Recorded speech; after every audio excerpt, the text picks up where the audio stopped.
Нема да има никаква толеранција на обидите за вознемирување на новинарите. Европската унија порача дека во демократска држава нема простор за закани и каков било притисок врз новинарите, а особено не од представници на владата.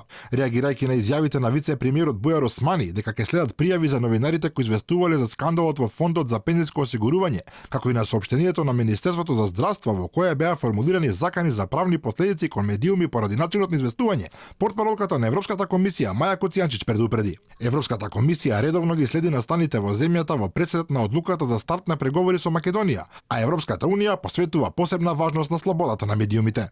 Нашиот извештај во 2018 истакна дека иако постои подобрување на медиумската клима, нулта толеранција треба да има за физичко и вербално вознемирување, како и закани кон новинарите. Критиките од ДЕУ имаат специфична тежина со оглед на фактот дека вице-премиерот Бујар Османи е задолжен токму за евроинтеграциите на земјава.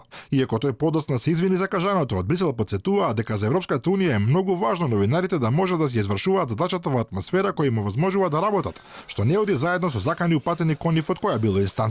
Инаку комисијата го коментираше и самиот скандал кој го отвори министерката за труд и социјална политика Мила Царовска. Коцијанчич изјави дека унијата очекува сите наводи за можна злоупотреба на јавни фондови да бидат предмет на истрага од страна на надлежните тела, јасно аудирајќи на случајот со непреферлените средства во вториот пензиски столб, поради кој дојде до заострување на односите меѓу СДСМ и нивниот албански партнер во владината коалиција.